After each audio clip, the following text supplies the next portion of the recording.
15, sabi po dito, whenever clouds over the earth and the rainbow appears in the clouds, I will remember my covenant between me and you and all living creatures every time. Ito po yung part ng story na kung saan po yung covenant ng rainbow, yung pag nag-appear daw po yung rainbow, ito po yung tanda na ang covenant ng ating Panginoon sa atin ay hindi nalilipunin sa pamamagitan ng baha ang sanlibutan. Threat ng baha ay over na. Amen. Opo. Pero maganda, malam mo may habang pinatinig mo yun kasi siyempre nangulit ako yung unang salang ni Masyal na balik na. Alam mo, yung mga sa akin yung over na yan eh.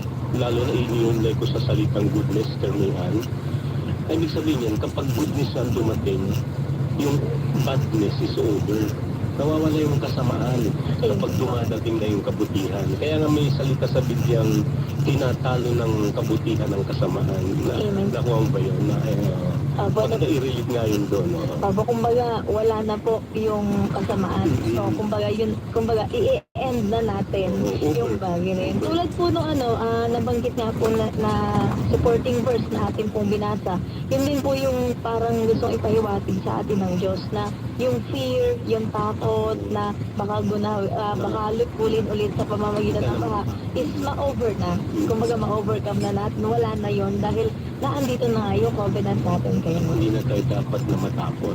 Amen po. Hindi na natin maiisip kailanman dapat na ang mundo hindi nabubulang ng baha. Although may mga binabaha pa rin, pero not necessarily ganun sa pangyayari ng panahon ni Noah.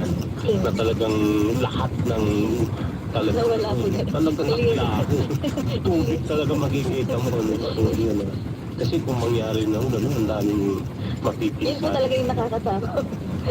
So, the threat, the fear is over. Amen po.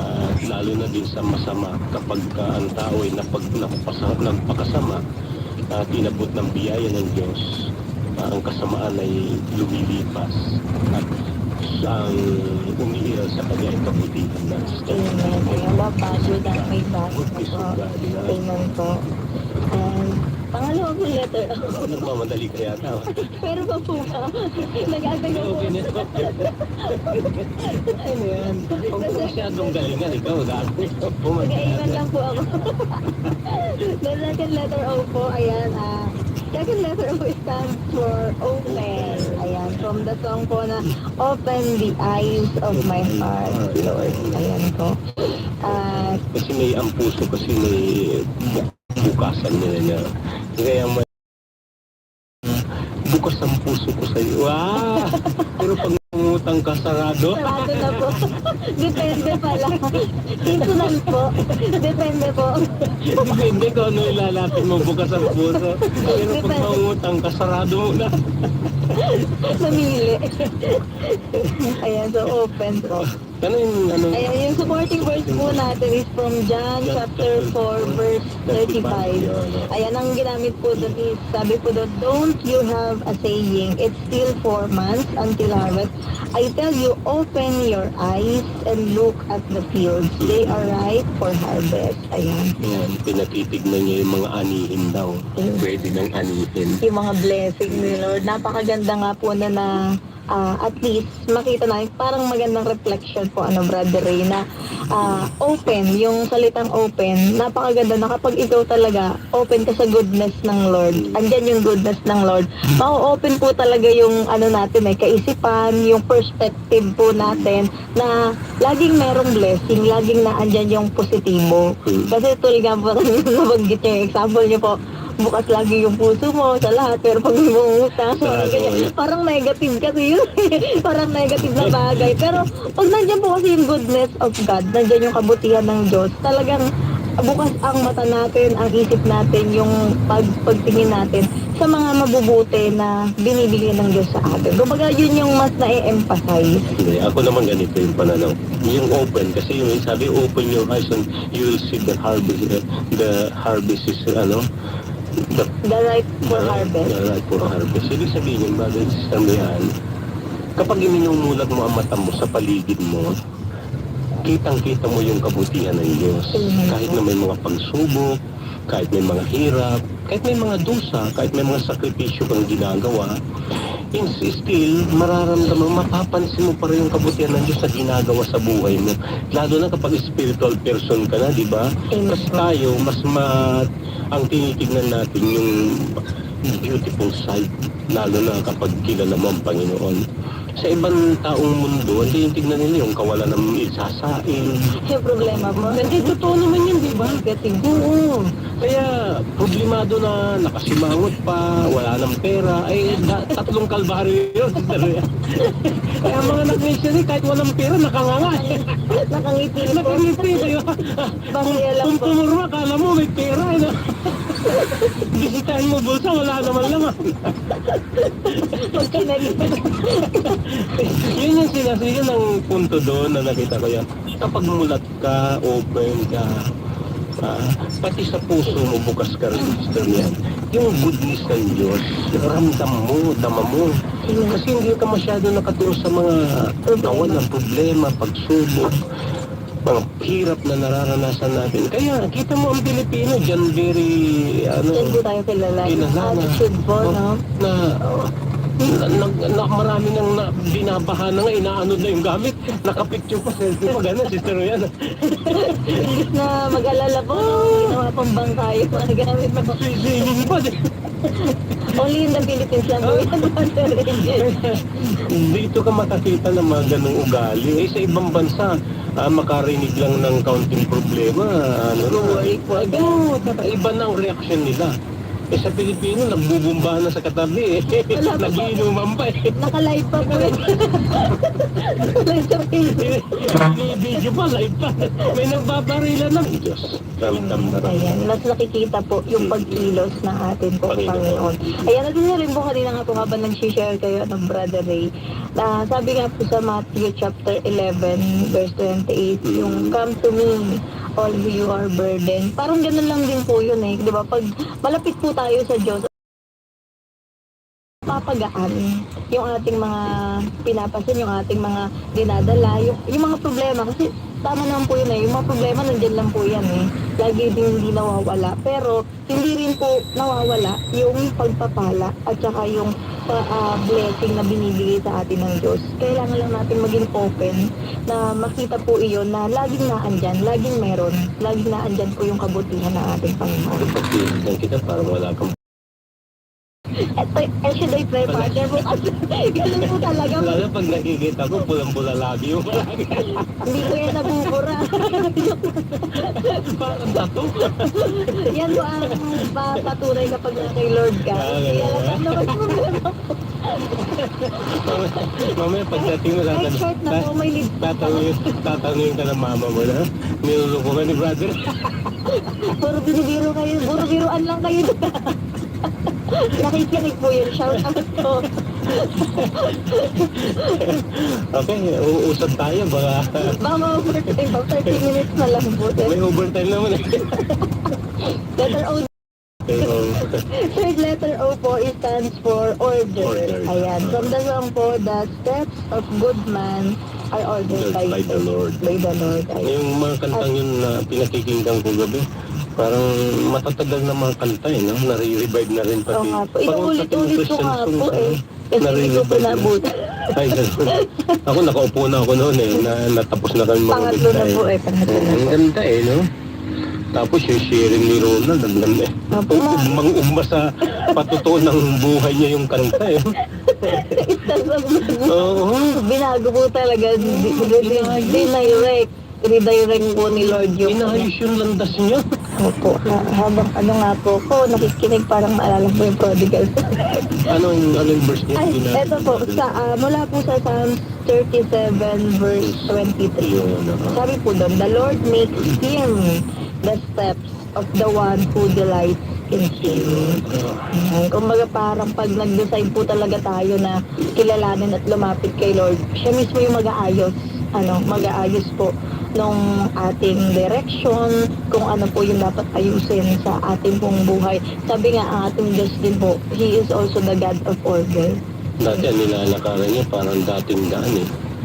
Lumang daan. Ngayon tamang daan sila. Welcome po sa tamang daan. At maganda pag dulo no, may 500. Alam niyo po pala. Galing tayo dyan eh. Hindi, pero ang ganda yung ordered by the Lord, yung steps ordered by the Lord. Wala naman talagang nakagagawang mag-ayos ng landas ng buhay ng tao eh, di ba? Si Lord lang po. Oo, kasi ang dami nating karakter sa Bibliang alam eh na kung paano nabago ang buhay nila, no? At lalo na yung mga nagpapatotoong mga kasamaan din natin lingkod. Ako na rin mismo nagpapatotoo na yung landas na tinahako, baluktot eh. Walang direksyon. Hindi, totoo yun, totoo yun. Kaya ako, yun ang pwede ko ipagmalaki kahit sino, hindi ko itinahihiya yun na talagang Diyos ang nagtuwid ng landasin ko. Kaya nakikita ko naman yung tama yung direksyon na pinatutunguhan natin. At may ginamit na tao doon. Siyempre ang ating puno lingkod sa pangangaral niya, di ba? Po, patuloy pa rin pong gamitin ang ating punong likod. Lagi po natin isama sa prayer. And pang-apat na po. Huwag mo na, matagal pa. Mahaba pa. Pag-share pa po kayo, brother. Dagdagan mo sharing mo doon. The Lord makes firm the steps of the one who delights in Him. So, ito po, napakaganda po nitong pagnilayan. Lalo na ngayon, sa mga kabataan po kasi, siguro sa point of view po ng mga kabataan, marami po kasi ngayon ng mga youth, kapag hindi nag-grant yung gusto nila or nag-grant yung kumbaga pangarap nila, goal nila, minsan nandiyan lagi yung depression agad, yung parang down na down po agad yung mga youth. Pero minsan yun po kasi yung way ng ating Panginoon para i-redirect tayo kung saan yung mas magandang plano at saan yung mas magandang direction na gusto ng Lord para sa buhay natin. So ito po magandang reminder sa atin na minsan may mga goal tayo o may mga gusto po tayo sa buhay na hindi natutupad or hindi niloloob ni Lord. Hindi dahil ayaw niya or para malungkot tayo, para ma-down tayo, kundi dahil merong mas ibibigay na mas magandang way or mas magandang direction, mas magandang proseso si Lord para sa goal na mas bagay po sa atin. Yung palagay ko, hindi na problema ang mga magulang mo sa iyo nung kabataan mo, kasi bata ka pa naman na hakay ka na dito at saka namulat ka rin sa gawain dahil sa kanila, no? Pero yung iba kasi may mga magulang na problema dati eh. Pero kita mo yung goodness of God, balikan na yung goodness of God. May mga alam akong tao na talagang sakit ng ulo dati. Pero ngayon, dahil sa kabutihan ng Diyos, di ba? Nakita mo, yung nagpatuto si Brother Ronel. Kasi nakikilala ko yun, matagal ko na rin kilala yun eh. May butang yun. Pero totoo yun, nagbago eh, di ba? Nung una nakilala, medyo mainitin pa ulo, pero ngayon, very calm na siya, very soft na siya. Ayun ang talagang binago ng Panginoon talaga, no? Tsaka, siyempre, nakatagpo na ng magmamahal din sa kanya, eh, no? O medyo lalong nabago. Basta inspired ka po. Sana po lahat na inspired lang po lagi. Huwag ma-expired, brother. Parang sa Cavite yan. Aspire to inspire before you expire. May expired po talaga. May t-shirt sa mama mo siguro. Uniform ng mga worker yan Mga eh. workers sa mga assembly po nila. Nabasa ko yun sa Cavite. Aspire to inspire before you expire. Before you expire na. Sige na, yung pang salitang Others po. others. Ayan. Ayun. So, yung last po, others. Ayan, from the song, Pray for Others po. Ayan, yung song na yan. Sabi po dun sa ating supporting verse na napakinggan, Philippians chapter 2 verse 3, do nothing out of selfish ambition or vain intention. Rather, in humility, value others above yourself. Okay. So, parang about humility Mas po. pahalagahan ng iba Opo, kaysa yung kaysa po sarili. yung sarili. Kumbaga kaya natin, isang tabi po yung mga sarili natin. Ayan, and doon naman din po talaga nag-uumpisa yung, yun po talaga ang effect sa atin ng goodness of God. Kapag po kasi lagi tayong nakakakita, lagi nating ramdam. Sabi nga natin kanina, ramdam natin, malinaw sa atin na nandyan lagi yung kabutihan ng Diyos, yung goodness ng Lord. Parang hindi mahirap sa atin yung unahin ng iba eh. Hindi mahirap sa atin na i-share sa iba kung anong meron ka. Alalahanin mo yung iba. Pray for others, give to others. Hindi mahirap sa atin yan kasi alam natin na tayo, ang kabutihan ng Diyos, hindi naman nagsasawa na iparanas mo sa atin. Alam mo na nagmamanipis ang goodness of God Amen. kapag ibinabahagi mo sa iba. Kasi walang magsasabi na may mabuti kang ginawa pag wala kang ginawa na mabuti. Di ba?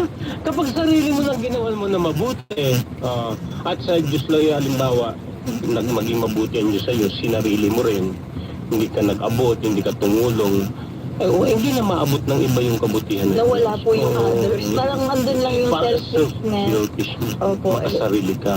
Opo. Kaya yun, ang goodness talaga, kaya nga yung pag-aakay na lang, yung goodness ng God, na bago ka, share mo yung pagbabago mo. O di, nakakakilala rin sa Diyos yung iba. Ayun, so others, iniisip ko, ang goodness talaga, ang goodness of God na pinag-uusapan natin dyan ay dapat na ibabahagi sa iba yun. Hindi natin, itong pag-recap natin isa sa paraan niya na maiparating natin yung kabutihan ng Diyos kasi yung ibang kahapon hindi na nasa trabaho, hindi na napakinggan. O ngayon, kapag nakakapakinggan sila, naiintindihan nila. Na-i-share po natin sa kanila. Kumbaga pa malasakit po sa lahat.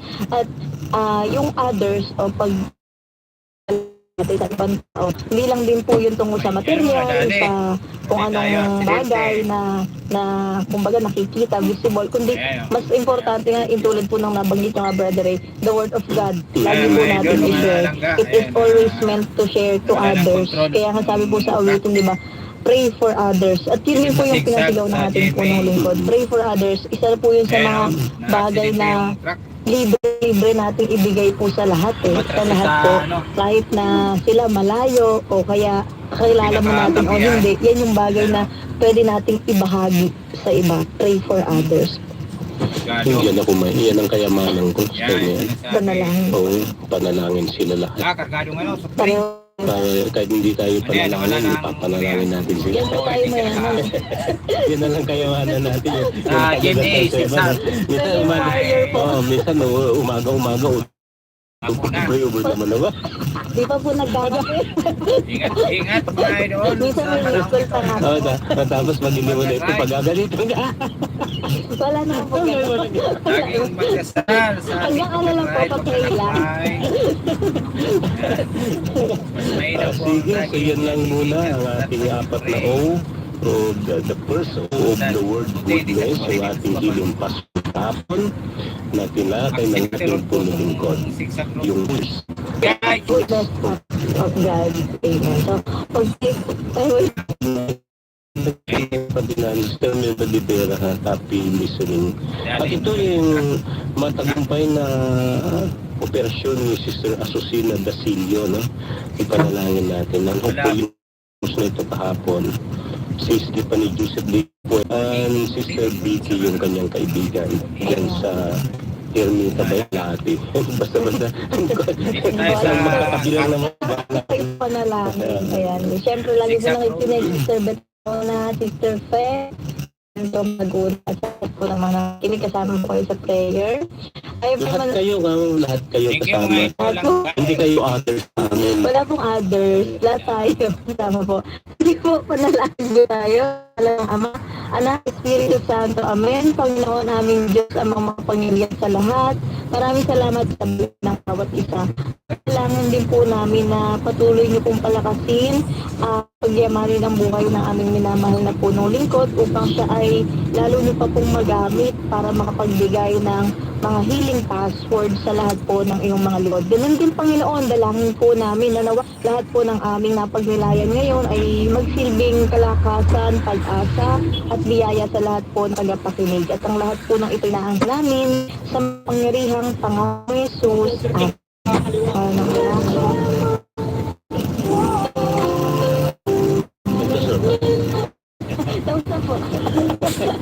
Hindi ka na di ba?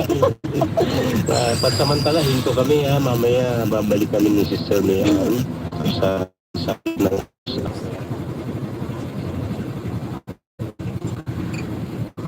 Live tayo. Cut muna.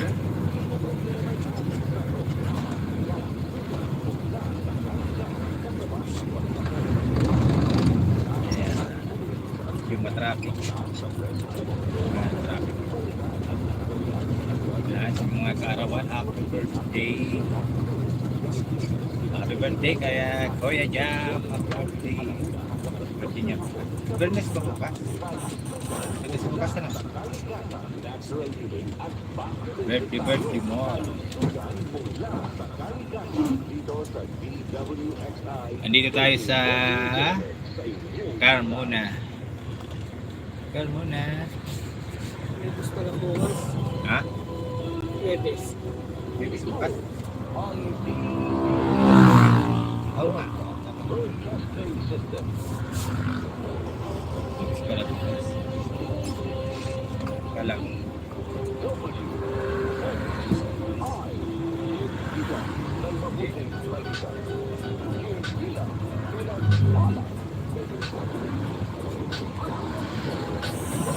Mega lang shoutout mga idol ng Alangga. Kumusta po sa ang lahat? Good morning po.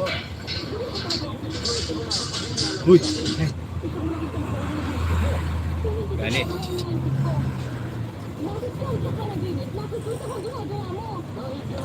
Dito po tayo sa Carmona. Hindi ka nilulugar ng mga panghihinala mo. Dahil wala man naman yung isipan mo kung hindi ang pag-iisip ng masama lakay sa akin.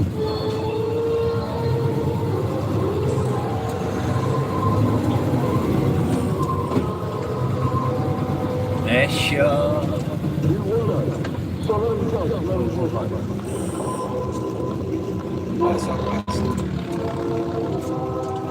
Walter Mark Carmona. Mega shoutout Manoy. Maray na aga po sa Iluga Bus. Maray na aga. Mega lang shoutout kay Kuya Jam. Happy birthday. Malangga. Please. Mula sa mga karanasan hangin sa piling na kasaysay at pinagdadaan ng ating mga tagapakinig. Mga karanasan kung paano ginagawa ang Thank you po sa pagdasalive. Salamat po di ako nakapag-live kasi sa Batangas City may na signal. Walang signal sa bundok. Walang signal na pagkakit ng signal. at ngayon, Kaya narito nakakapag-live. ang sanglihang kasaysayan Kasi sa padala init na wala. ng isang ating tagapakinig.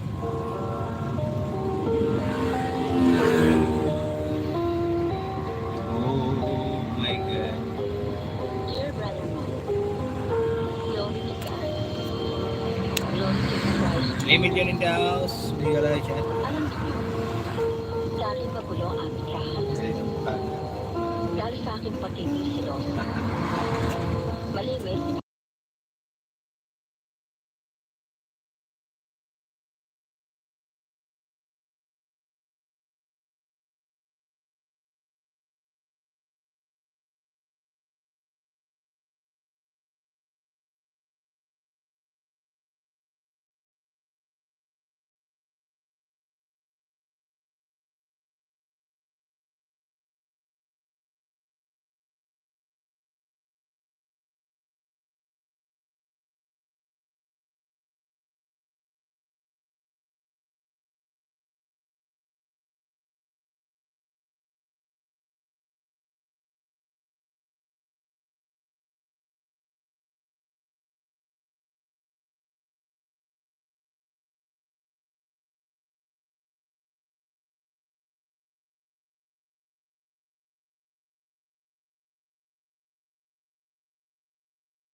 Norma Garcia Dorian, Manuel Blas, good morning, Ma'am Sarah, and Pat Ernel.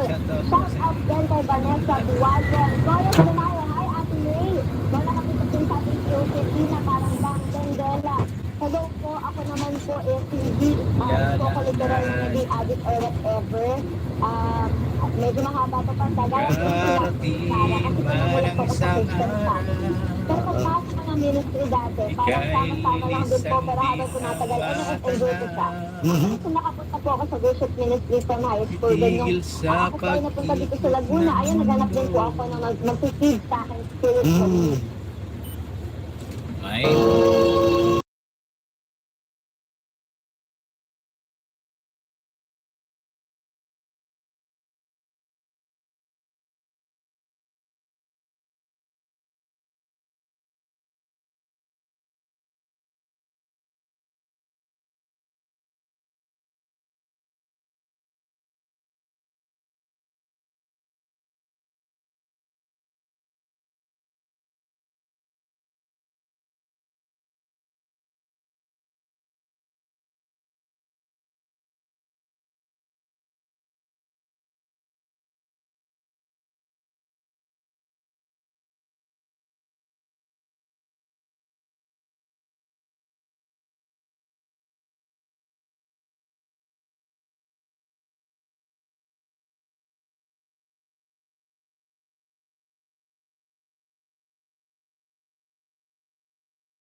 hindi pa nag-replace po.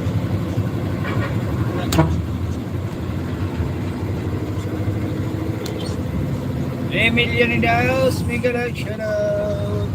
Mga langga, kumusta mga langgang ay kumusta? Good sa lahat. Ay, makapato yan.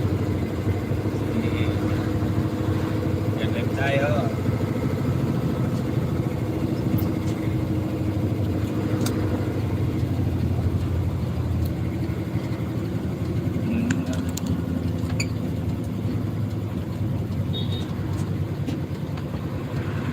Focus sa ating pagdadrive.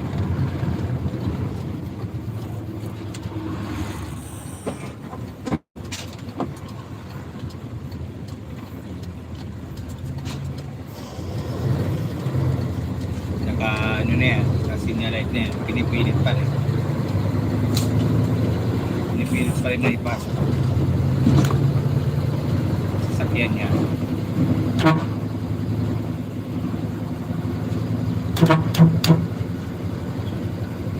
Million in the house, we gotta shout out mga langgang ngayon. Basta po ang araw natin ngayon.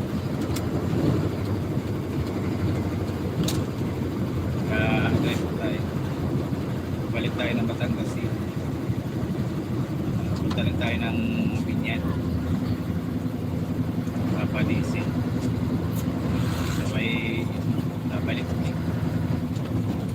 Tara lang tayo ngayon kasi yung driver na nag-renew ng lisensya. Good morning malangga.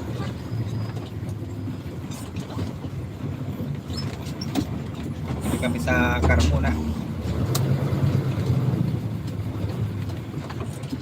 Carmona, Cavite. Ayan yung ano.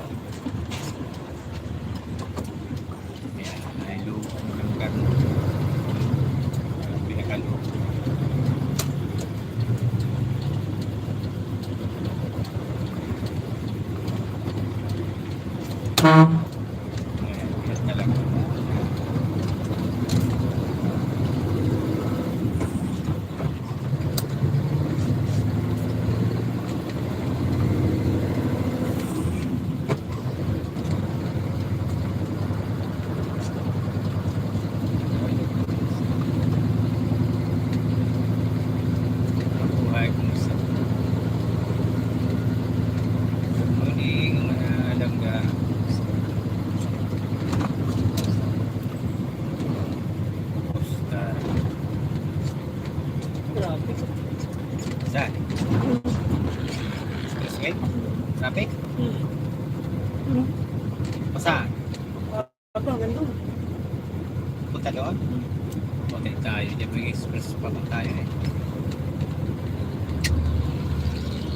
Traffic daw yung sa expressway papuntang ano yan, papuntang Batangas. Kasi alam ko, mamaya dito ko dadaan. O kaya, hindi pa traffic. Traffic na kayo. Hanggang saan? Tingnan mo, traffic. Okay. Dito ka na kasi dumaan sa kanan. Ah, Dito naman tayo dadaan eh. ba? Aba,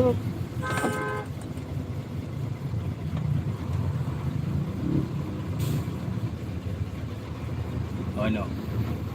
Ano, nakalusot?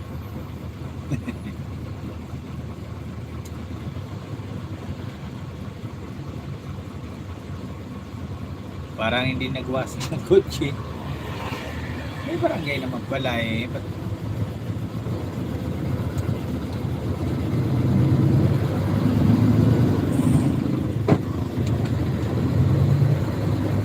ayan. Dito na kami sa ano yan. Labas na pupunta na ng Binyan.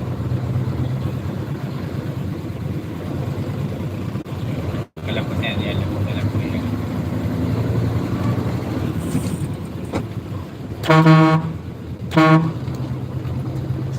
Napunta. sabon. Ano?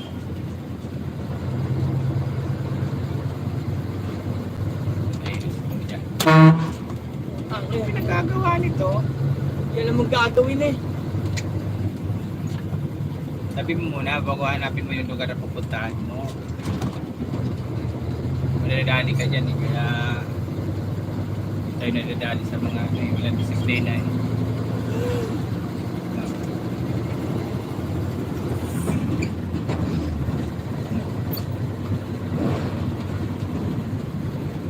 Ano kaya gagawin naman kayo ano yan? Hmm? Sa lawat sa ating puno kayo. Ano? Allowance. Meron ko eh, boss. Kakausap ko. Kukunin mo kayo sa bahay nila. Alam ko mga tawagan mo na. Sa Binyan, Laguna. Yan, yan ang tinatawag.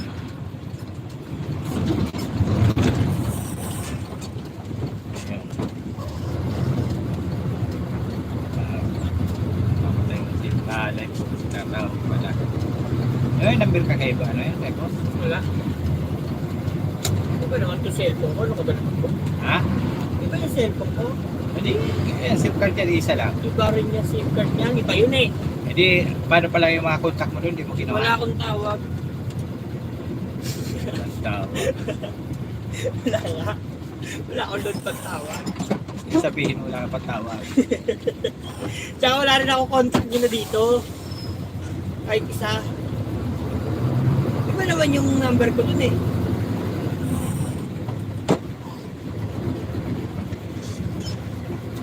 Mamang Puli, shout out. Easy yan. Police shot. Hulihin nyo ka. 3 million in the house. May galang shout out. Basta po. Yung traffic na. Dito na po kami sa Binyan, Laguna. Binyan, Laguna. Tinutulak na ng lalaki eh. Ngali. Yung truck. Ang bagal mo. Nagal na eh. Huli niya, dyan ba napapeso si Kenny Teo? Kenneth. Ay, yung ano yun? Oo. Taba? Ha? Yung taba? Oo, yun. Yung pulis si Kenny. Kapit tayo nila. Kapit bahay mo? Eh? Bakit?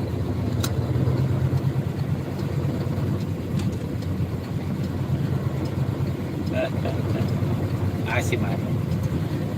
Ano yung pinagarahan dyan? Ano na yan? May buhangin na stock pa rin.